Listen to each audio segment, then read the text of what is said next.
Halo teman-teman semuanya, ketemu lagi dengan Roy di sini. Di belakang saya adalah pemandangan dari Danau Lido. Saya lagi ada di Lido Lake, teman-teman. Ini adalah propertinya MNCN dan lebih afdol kalau kita bahas juga saham MNCN kali ini gitu ya. Kita akan bahas kinerjanya seperti biasa dan ada beberapa catatan atau view saya mengenai saham MNCN ini. Apakah ini kesempatan atau justru kita abaikan dulu? Selengkapnya kita bahas dalam video kali ini. Sebelumnya jangan lupa subscribe dulu, tekan loncengnya dan let's go kita bahas saham MNCN sekarang.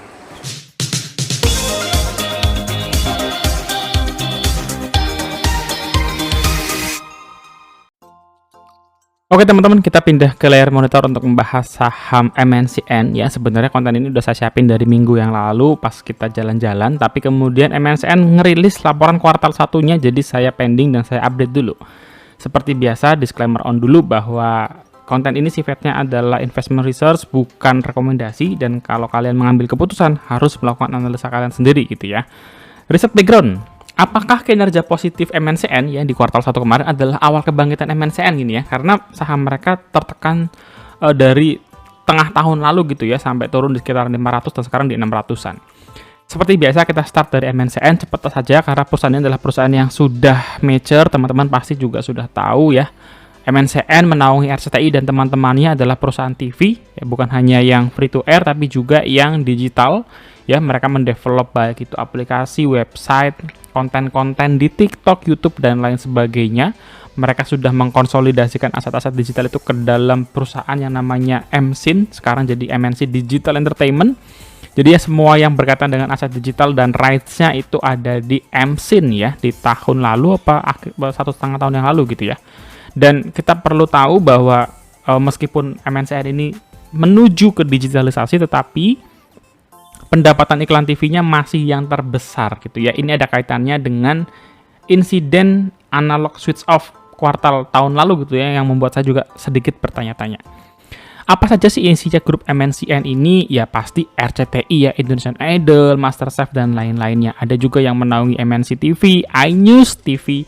Kemudian di konten dan digital mereka juga sudah merambah ke masalah talent management ya, kayak misalnya lulusan Idol ada Lyodra itu bergabung di dalam talentnya si MNCN. Lebih lengkap ada apa lagi sih? Ada idxchannel.com ya, kalau kalian perhatikan ini adalah partnya iNews Media Group ya. Jadi ini terpisah dari yang dimiliki langsung oleh pemerintah ya, Bursa Efek Indonesia berbeda. Ada juga mengenai yang Fashion Plus gini ya, kalau kalian langganan IndiHome ini juga sudah integrasi. Jadi sekarang MNC Digital itu lebih open, mereka integrasi kemana-mana ke beberapa titik. Contohnya ya tadi ya ke IndiHome mereka sudah bekerja sama, meskipun RCTI-nya belum ada, tetapi Vision Plus-nya sudah mulai masuk ke sana. Ngomongin platform digital, terlepas dari Vision Plus, IPTV tadi yang mungkin belum sebanyak subscribernya daripada channel-channel digital yang free ya, kayak misalnya YouTube, Facebook, TikTok ya. Tetapi ini sedikit menggambarkan ya bahwa relevansi dari yang free to air ke digital itu ternyata mungkin masih mirip-mirip gitu ya. Kalau itu ditayangkan di TV, kemudian potongannya atau penggalannya ditayangkan di YouTube ternyata masih mendapatkan animo yang bagus. Buktinya apa? 71 miliar views ya, 193 juta subscriber. Meskipun ini dipecah-pecah ke dalam ini ya, all MNC Group channel. Jadi bukan satu channel tapi banyak channel, ngumpulin totalnya hampir 200 juta orang yang subscribe. Oke, itu sekilas perusahaan ya, karena ini perusahaan yang mature gitu ya. Teman-teman juga sudah familiar dengan brandnya, jadi kita cepat saja. Sekarang kita masuk ke kinerja pendapatan. Kita mulai dari annualnya dulu, fokus di 2022, pendapatannya mereka turun 5,7% dari 5,6 triliun yang merupakan all time high kinerjanya mereka, turun menjadi 5 triliun ya di 2022. Kalau pendapatannya turunnya 5%, ternyata laba bersihnya tergerus hingga 13% gitu ya. Kenapa? Ya karena beban produksinya naik ya. Beban produksinya naik, otomatis mengurangi pendapatannya, dan karena pendapatannya juga sudah turun, ya laba bersihnya akhirnya turun. Tapi untuk level MNCN kita bisa bilang 4 tahun terakhir mereka mengalami stagnasi ya. Kita bisa melihat di tahun 2019 2,3T, 1,8T pandemi oke, iklan-iklannya ditahan. 2021 2,5T, 2022 2,2 triliun. Jadi memang dari sisi laba bersih MNCN itu sedikit stagnan 4 tahun terakhir ini gitu ya. Mungkin butuh dorongan yang lebih kuat di digital kali ya, supaya labanya bisa melonjak ya, bukan hanya stabil tapi melonjak. Nah, di kuartal 1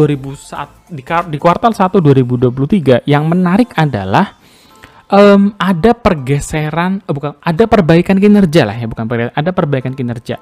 Waktu kuartal 4 2022, laba MNCN itu secara kuartalan anjlok ya, anjlok hampir 50% lebih dari kuartal sebelumnya, dari 550 miliar menjadi 350 miliar ya, anjlok. Kenapa anjlok?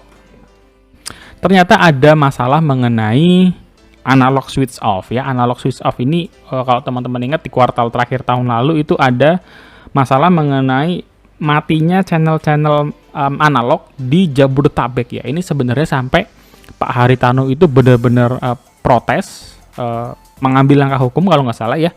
Kenapa? Karena ini mengakibatkan banyak iklan yang tertahan gitu ya, distribusinya nggak jadi atau gimana, akhirnya pendapatannya si MNCN itu pun anjlok. Pertanyaan saya sebenarnya, ini temporary atau permanen ya pengaruh efek ini? Agak-agak ngeri juga ya.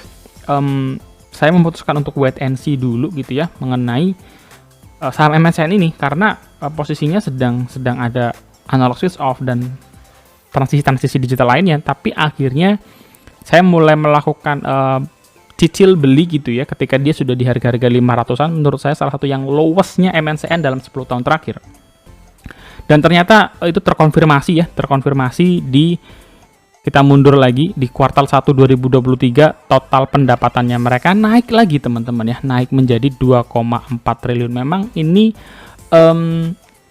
dibandingkan dengan kuartal 1 tahun 2022 minus ya, masih minus 6%, tapi ini mengkonfirmasi bahwa analog switch off yang di bulan akhir tahun kemarin ya, yang membuat pendapatannya mereka anjlok, sudah stabil kembali, sudah bener lagi, artinya sudah tidak ada pengaruh lagi masalah analog switch off tersebut. Laba bersihnya juga bagus ya, 677 miliar. Kita nggak bandingkan dengan Q&Q, memang hasilnya masih minus, tapi dengan kuartal sebelumnya menunjukkan perbedaan yang cukup signifikan. Nah, tadi kita udah bahas mengenai analog switch off. Ini adalah pendapatannya, kita coba breakdown di kuartal 1 2023 berbanding dengan 2022. Yang impresif buat saya adalah digitalisasi ya, digitalisasi. Ini sebenarnya juga menggambarkan seberapa besar sih perusahaan-perusahaan itu ya mengiklankan iklannya di media digital. Tapi kalau kita lihat di sini trennya sepertinya menaik ya. Kenapa? Karena digital revenue itu naik 10% ya.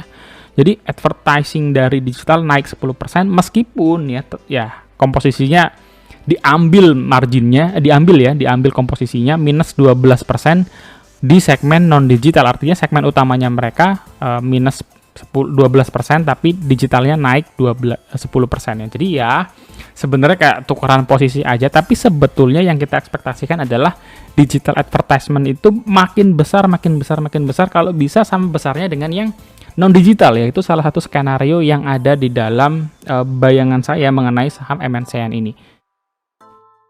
Lalu kita tengok ekuitasnya ya, ROE trailing 12 month-nya di 11%, cukup bagus. Kita juga bisa ngelihat sebenarnya MNCN itu masalah ROE bagus ya.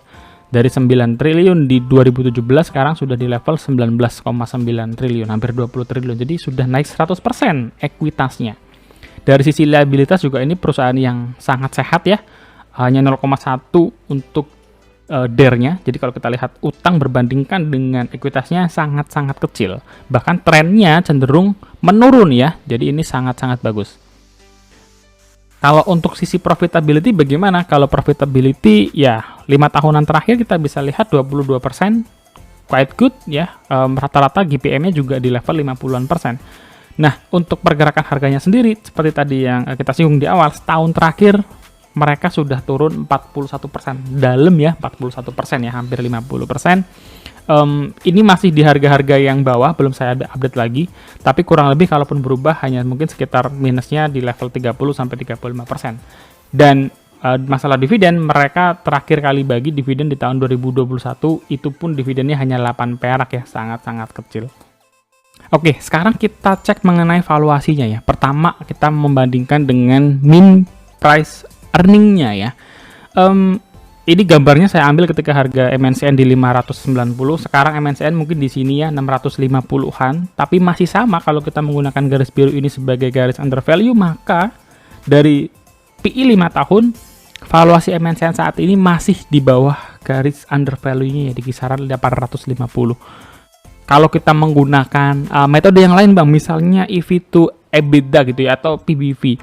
PBV-nya juga masih setengahnya ya, 0,52. Artinya kalau ini kembali ke PBV satu kali, ya PBV satu kali berarti kita dapat bigger ya, naik 100% kalau dari PBV setengah ke PBV 1. Kalau kita menghitung EV to EBITDA misalnya ya, kita mendapatkan hasil 2,9 kali. Apa sih EV to EBITDA ini? Ini kita mau coba mengukur MNCN itu menggunakan resource-nya dia untuk menghasilkan laba usaha itu seberapa bagus, dan kita mendapatkan nilainya 2,9 kali. Artinya dalam 2,9 kali, atau kita genepin jadi dalam 3 tahun, dia sudah bisa mendapatkan kembali senilai dengan enterprise value-nya itu yang ada sekarang gitu ya. Jadi ini salah satu yang sebenarnya cukup impresif untuk MNCN. Kita bandingkan dengan kompetitor, lagi-lagi kita bisa melihat dengan cepat gitu ya, bahwa di segmen media, entertainment, MNCN itu mendominasi. Pertama, kalau kita menggunakan per saja, MNCN yang terendah, SCMA tinggi sekali, Net TV bahkan minus, yang ada gotonya ya, Net TV sering dibilang, Net TV ada gotonya gitu ya. PBV MNCN itu 0,5 ya, dengan per yang masih positif, PBV-nya 0,5, SCMA 1,3, Net TV minus lagi ya. Profit margin MNCN juga yang terbaik ya, 24% dibandingkan dengan yang lainnya. ROE-nya juga lumayan ya, 10-an persen ya. Ini Net TV karena minus ya, dia jadi kelihatan besar. Jadi secara singkat pun kita bisa melihat dengan metrik-metrik dasar tadi, MNCN di segmen ini strong gitu ya. Nah, tapi permasalahannya ada apa sih dengan MNCN gitu? Kenapa saham ini tertekan setahun terakhir ini? Kalau kita lihat beberapa faktor ya, pasti ada aja alasan investor mulai meninggalkan saham ini gitu. Dan salah satu yang mungkin bisa kita lihat adalah ketika kinerjanya sebenarnya cukup bagus-bagus ya, cukup bagus lah kita bisa katakan, tapi dividennya justru berbanding terbalik ya. Harusnya kalau perusahaan itu makin bagus kinerjanya kan begini ya. Paling nggak investor tuh diapresiasi dengan kenaikan dividen, boleh sesekali turun nggak ada masalah. Tapi kalau kita lihat MNCN 2015 itu terus turun, 2021 naik dikit, 2020 nggak bagi dividen karena pandemi, it's okay. Tapi kemudian kalau 2015 mereka bagi di Rp63, 2021 mereka bagi hanya di Rp8. Turunnya jauh banget teman-teman ya, turunnya jauh banget. Padahal kinerjanya nggak seburuk itu. Jadi kinerjanya tuh fine, bagus-bagus aja, tapi dividennya justru makin turun. Apalagi yang menyebabkan investor mungkin mengabaikan potensi di MNCN ini gitu ya. Saya dari perspektif saya, pertama adalah setahun lalu juga kita dihampiri kabar ini ya, bagaimana ada konsolidasi antara BMTR dengan MNCN. Nah, bagaimana ini kelanjutannya ya? Saya belum dapat kabar yang clear lagi mengenai kelanjutan ini. Tapi salah satu pertanyaannya adalah kalau kita investnya di MNCN, nanti convertnya bagaimana? Apakah MNCN akan jadi private? Apakah nanti tetap ada MNCN atau bagaimana skemanya? Saya pribadi belum jelas. Kalau teman-teman ada yang punya informasinya, mungkin ikut di RPS dan bertanya, boleh ditulis di kolom komentar. Selanjutnya adalah dari yang saya lihat, MNCN itu sepertinya sedang ngotot banget dengan digitalisasi dan MSIN yang coba digeber gitu ya. Yang sahamnya juga naik sampai 1000%. Dan ketika saya ke Lido, saya melihat memang pembangunan dari resort, pembangunan wilayah, banyak sekali konstruksi di sana sedang berjalan. Jadi kelihatannya manajemen sedang mencoba mendorong, memajukan MSIN-nya ya. Sedangkan MNCN ya meskipun dia saat ini holding, dari sisi business improvement kelihatannya masih belum banyak. Yang ketiga, aksi korporasinya kadang-kadang membingungkan gitu ya buat investor. Misalnya apa? Mereka ada merger antara Vision Network dengan Malakas Trade, tiba-tiba itu cancel. Pertanyaan saya adalah, kalau sebuah rencana besar itu rencananya gagal karena mungkin masalah negosiasi dan lain-lain, biasanya tuh ada rencana lanjutan. Kalau gagal dengan Malaka mungkin berganti dengan B, berganti dengan C. Kalau ini tuh enggak ya, begitu batal ya batal aja. Mereka batal akuisisi Linknet, ya sudah batal aja, nggak mencari penggantinya gitu ya. Ini menurut saya juga agak-agak membingungkan ya, sebenarnya rencana perusahaan itu apa terhadap company ini. Itu pembahasannya teman-teman. Semoga kita bisa cukup straightforward dan kita sudah sampai di akhir video. Kalau kalian masih ada pertanyaan, tulis di kolom komentar dan jangan lupa subscribe dulu sebelum kita selesaikan video ini. Ini adalah catatan akhir saya mengenai MNCN ya. Kita bahas satu-satu. Pertama, MNCN itu bagus. Secara kinerja kita bisa ngelihat tadi ya, kinerjanya juga bagus, ekuitasnya bertumbuh. Q1 juga bisa menjawab keraguan mengenai analog switch off. Jadi secara kinerja kita bisa katakan MNCN itu perusahaan yang cukup bagus dan strong, meskipun iklan free to air-nya ya masih menjadi yang terbesar. Tetapi kita juga harus tahu bahwa MNCN dan grup Pak HT ini kadang-kadang punya aksi korporasi itu membingungkan gitu ya buat investor. Kayak misalnya tadi yang masalah BMTR. BMTR dengan MNCN itu valuasi lebih murah BMTR. Jadi kenapa saya harus beli MNCN kalau jangka panjangnya MNCN nggak ada dan sekarang BMTR lebih murah gitu ya. Itu ini kondisi yang harus segera diluruskan oleh manajemen sebaiknya. Atau mungkin saya yang ketinggalan informasi juga silakan tulis di kolom komentar. Yang ketiga, penurunan dividen buat saya untuk MNCN itu hal yang kurang sedap gitu ya. Kenapa? Karena MNCN ini kan bukan cyclical company teman-teman ya. Tiap tahun perusahaan-perusahaan besar itu bayar MNCN dan media-media lain untuk iklan dan terus-menerus sebagai bagian dari brand awareness. Beda dengan cyclical. Saya mewajarkan kalau perusahaan siklus tahun ini bagi dividen, tahun depan dividennya lebih kecil, nggak ada masalah. Karena itu siklus, mereka lagi berjaya-jayanya di tahun tersebut. Sedangkan dividennya MNCN, perusahaannya dalam kondisi yang bagus, dividennya makin kecil dan makin kecil gitu ya. Ini harus sesuatu yang diklarifikasi juga oleh perusahaan kenapa dividennya makin kecil dari sejak tahun 2015. Di video ini dibuat harga MNCN itu berada di kisaran harga yang terendahnya dalam 10 tahun terakhir. Jadi ini adalah salah satu faktor yang memicu saya untuk menggali ya potensi MNCN ini masih bisa memberikan return yang bagus atau enggak untuk investasi. Yang kelima, proses merger dengan BMTR tadi ya, kita harus benar-benar ikuti kalau mau invest apakah akhirnya di BMTR atau di MNCN-nya saja. Yang keenam adalah masalah pemilumologi teman-teman ya.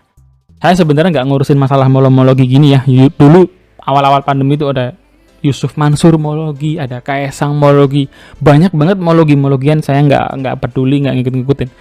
Tapi pemilumologi ini saya munculkan di sini karena ketika masuk di 2019 saya lupa Pak HT itu masuk politik praktisnya itu di kapan, tapi MNCN ini adalah kendaraan utama dari Pak HT dan Perindo untuk masuk dalam politik praktis. Kita tahu politik itu butuh duit gitu ya, dan sumbernya dari mana kalau bukan dari perusahaan yang menjadi sumber pendapatan ya, yang memberikan uang gitu ya buat kebutuhan politik praktis tersebut. Dan kebetulan di tahun 2019 ya, pemilumologinya adalah MNCN di tahun 2019, bahkan grupnya rata-rata terbang. Jadi apakah 2024 MNCN akan terbang dan saat ini saat yang terbaik untuk mengkoleksi? Saya nggak tahu. Jadi mesti kita lihat nanti tahun depan. Tapi saran saya jangan itu saja jadi benchmarknya. Beberapa hari ke depan lah ya, saya akan coba rilis serial bahkan pemilumologi. Jadi saham-saham yang berkaitan dengan pemilu, orang-orang yang terlibat dan punya sahamnya, dan faktor-faktor lain gitu ya, misalkan mengenai kertas kebutuhan dan konsumsi, kita akan coba bahas di serial pemilumologi. Kayaknya seru nih. Dan terakhir mengenai range belinya berapa, ide dari saya adalah belilah semurah mungkin ya. Kenapa semurah mungkin? Karena kita tahu MNCN itu saham yang cukup lambat pergerakannya, seringkali butuh sentimen-sentimen dari aksi korporasi, sementara kita belum dengar saat ini. Jadi kalau kalian beli, atur dengan money management yang baik, lakukan pembelian beberapa kali.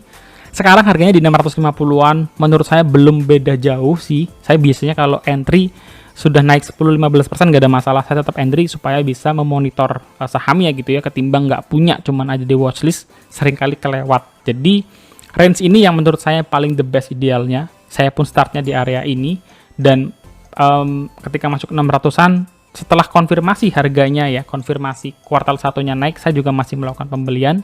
Tapi balik lagi, semuanya harus kalian atur dalam money management yang baik dan resiko yang terukur. Oke guys, itu aja video saya kali ini mengenai MNCN. Semoga memberikan insight dan menambah referensi kalian buat kalian yang sedang penasaran atau pingin memasukkan MNCN dalam portofolio kalian.